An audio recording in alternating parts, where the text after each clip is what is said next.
Everybody. Does your butt hurt? Could be lots of things, but let's see here. We've got a bone here called the sacrum, shaped like this, like a plate. Ends in your tailbone. Okay? If you have pain through here, on either side, that is where the border of that bone is, like this. Okay? Could even come up in here, and this video is for you. Okay, so people call that SI pain sometimes. You might think of it as glutes pain, glutes attachments pain. That's the general area. So here's the deal. Short term, it's up to you. You could ice, you can do whatever. You can do myofascial release with IT band. I like that one. Real quick here. Demo. So this could be a ball. I just happen to have a kettlebell. Get on your side. Sandwich your hand. Lock out your elbows. Lean. That's going to push my leg down into the tool. And then watch my feet here. Pivot. And then here, gentle wiggle at the foot there. And that's going to, see how it makes my leg move? We're basically doing some cross fiber friction through here. This is IT band. That might give you some relief. Don't massage the glutes area. Alright? Because if you have pain there, probably you have inflammation there. So any type of deep massage at least will add to your inflammation. Yes, it will help the circulation, but it will also create more inflammation, which will create more pain for you. So you might gently rub the area if you want to do that. Just be gentle. So I wanted to talk to you about the long-term solution for this, because whether you think so or not, this is a problem that for you has been a long time in the making, like most problems. Right? So this may be your first time having a problem, or you may be having it for years. I certainly had it for years, decades, until I figured out what to do. I never had a problem, ever. So the good news is it's a simple fix. It's not an easy fix, but it's a simple fix. Okay, so think of that bone, the sacrum, right? It's shaped kind of like a piece of pie, right? And then either side of the sacrum, you have your other bone called the ilium. So, sacrum is here, ilium, ilium. The sacrum and ilium, they join together. It's called a joint. Right? Joint is pretty broad, meaning just like two bones come together there and articulate. Right? But this isn't really supposed to be much of a joint. It's just, it's not supposed to move much. Okay? So, if it does move and wiggle around in there, then you could be causing some, you could be irritating that junction. Alright? That's one possible source of your pain. Another possible source of your pain, and this will get more into the roots of this problem, is there's the sacrum. These are glutes, these muscles here. They basically run from all along here toward the sacrum, and then they all attach through here. Right? So if your glutes are in spasm along this border where they attach near the sacrum, you will have pain there. Right? And that would be a common place for the muscles to spasm as they feather out into those attachments. So, problem is your glutes are weak. And as much as you don't want to hear that, there's probably no other way around this. Now, some of you, oh, my glutes can't be weak. I do this, that, I work on my glutes, I've got a nice butt, blah, blah, blah. All right, your glutes, let's just say this is a little easier to swallow. Your glutes are weak relative to the other structures and muscles in the area, right? So that means your glutes are weak relative, for example, to the tension in your IT band. Or they're weak relative to your quads. Okay? Body fit people have real nice quads. But if you look at the proportion, glutes to quads, this is the problem, for example, right? People who aren't into fitness, like, generally just have such profound atrophy of the glutes that it doesn't really matter what else is going on around there. The glutes are weak in relation to everything else. And that's your average person. So the story behind this is that at some point your body stopped using your glutes. Right? You stopped using your glutes. You didn't know it, but you stopped doing things, for example, sprinting. All right, you stopped sprinting. Right? There's not a whole lot of common movements for modern people where we use our glutes.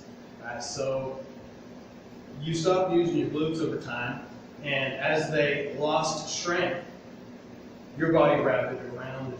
So your nervous system created movement patterns that did not include your glutes because it knew that your glutes were weak. So your body started to move in different ways to make use of other muscles instead of your glutes. So that's where the trick is, because you can look up, okay, how do I get my glutes stronger? For example, one of the first things that comes up is do squats. Okay, so now, if you're like most people, and certainly if you have this problem, right, your glutes don't work the way they're supposed to. So if you do squats, your glutes won't be participating in that movement, or at least not nearly to the degree needed to consider that movement as a therapeutic way out of this problem. Okay? So you have to back up and remediate this with exercises that isolate your glutes. And that's how you can get started in rebuilding, redeveloping your glutes, regaining some conscious control over the activation and usage of your glutes. So that's the whole story in short, and I'll just show you. I'll show you my favorite way to isolate the glutes. Okay, there are different ways to isolate the glutes, all right, but the key is isolate. Now later on, you get your glutes much stronger and you get used to working with them, you can use your glutes in more complex movements like a squat, a deadlift, a lunge, etc. Right? But for now, you have to isolate them. So basically, a real standby for this is just called hip thrust. Okay, so I'm going to use a prop here. Get my upper back over. Get my upper back onto it. All right, so I really like this ball because it lets me get the weight between my shoulder blades, not on my neck, so I don't want to be here on the ball, because now my body weight's on my neck. So I've got to work my way up onto this ball. But at the same time, it's nice because I can let my head back a little bit, open up the front of my body here, including my neck, and my head's still resting on the ball. Okay, you see, I've got a pretty wide stance here. You may not see that from this angle. My toes are forward. So normally, we tend to toe out. Make your feet parallel to each other. Bring your toes to face forward. All right. Next, you want to activate your toes. Spread and lift your toes. Open your knees. Those two things happen together. Knees are open now. All right, now, what I'm going to do with my arms is put them on the ground and push. Because look at my chest. It helps me open my chest, and also, very important, it helps me activate my lats, which tie into the glutes as they crisscross across your low back. So this is the basic position, all right? Now I'm going to point here, so I'm going to take my hands off the floor. Next thing, and critical here, is the pelvic tilt. All right. So this is see this? I'm going to just sway back here. All right. That's called anterior pelvic tilt, and this is bad for you in this position. Okay. So what you really need to work at in this position is a posterior pelvic tilt, like that. Basically, you're humping the air. Right? You're trying to get your pubic bone going that way. And you're trying to get long through the low back. So that's the key to this, all right? And so most people starting off should just get into this position, find this tuck, and just hold. And push down with the hands. Your abs should be active. Toes up and spread, knees open. And just hold and breathe, okay? And then come on down. That is just a static hold. It depends where you are in your body, your fitness, your strength. That is where I start people, is with a static hold. Now, if you can do that for a minute, no problem, right? Then, and you can maintain that tuck, that's critical. Then you can do repetitions of this. Right? So, the tuck should determine your range of motion. We'll show you this here. In other words, your ability to stay tucked in there, to stay in that good pelvic tilt, it's related to the height of your hips. So for most people, at a certain point, if they get their hips high enough, right, they start to lose the tuck. And then if they try to re-tuck, the hips will go down a little. That's okay. The most important thing here is to keep that position of the hip. You'll feel a stretch in your quads also when you tuck really hard. And that's a good thing. So you keep the tuck. So if you're going to do repetitions of it, you inhale down, exhale up. And so if you try to go too high, you'll lose it here. You've got to stay tucked there. All right. So when you drop down here, careful, don't lose it there. That's real common. When people drop down, they lose their tuck. So what we want to do is imagine like a plank here.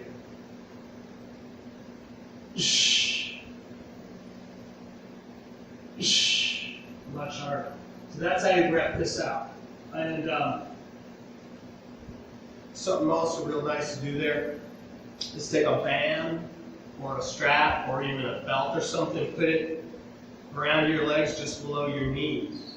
All right, so now you will have something to press outward against. So for example, like this. Right? When I set up, I'm going to be pushing out against that band. That's going to help you to recruit or to activate some of the glutes that you have on the side, gluteus medius. So we'll push out against the band. That will really add to this exercise. If you don't have a band around, you can go even wider with your feet. So like, you get out to here. Now it's actually it takes some effort to open up your knees just to get up there. Right, so that's another way to involve more of those glute muscles. If you're doing this exercise and you feel it in your low back, you're not tucked. It's so common. Almost every single person I've ever taught this to, they'll lose that tuck. They'll start to feel it in their low back, especially later in your set. Say you're going to do 20 reps or something. Real common will be as you start to fatigue in the second half of your set, that you start to feel in your low back and you realize you lost your tuck there. You lost that pelvic tilt. So that's just a good an example of a nice way to isolate your glutes. And it's a way that your body can't mess up so much. Now, here's another reason I use this ball. So one more point is that, oh my God. The lights are going.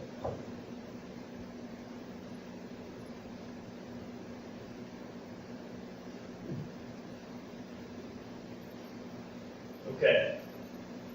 So the way that people cheat, the way that your body tries to cheat on this movement without you knowing it, and so meaning the way that your body tries to use other muscles other than the glutes, is that your body will try to use your quads. All right, so and that's in general. If you're having this problem, your body's using your quads for everything. So you need to have a prop that will give you that feedback. So if I'm up on this thing, and if I start to use my quads, right, what that's going to look like is it's going to look like me pushing my feet away from me, or my body away from my feet.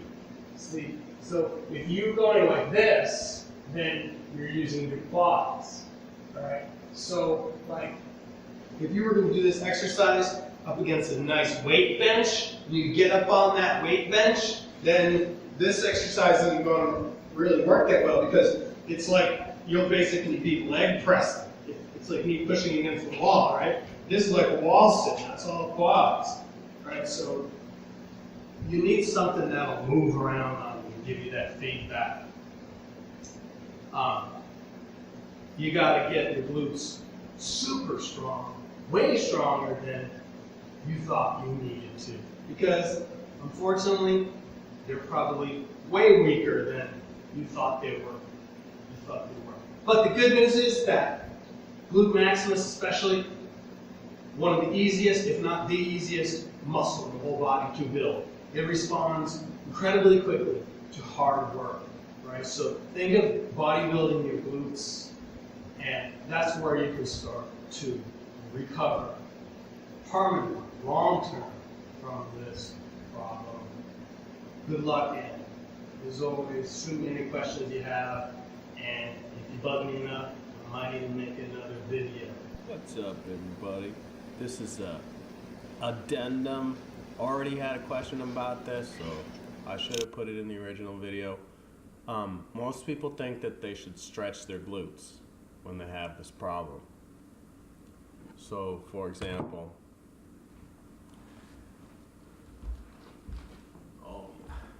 something like this. Oh, those glutes hurt. We gotta stretch the shit out of them. Okay? it's going to make it worse. So if you were a small, weak muscle, would you want somebody to come and pull you out to your longest range, stretch you all the way out? You're a weak muscle. Would you want somebody to come and stretch you all the way out? No. It's going to make it worse. So it's a cultural thing. Stretching is good for you. It's just part of fitness culture in America. And so we don't break that down at all, right? We just think if something hurts, we should stretch it. And it's just not true. Some things we should stretch. Other things are already overstretched. That's where your glutes, that's the problem with most people's glutes. So don't stretch your glutes. It'll just make it worse. Just do the other stuff. And like I said, it's a long time in the making. It's going to take a while to fix this.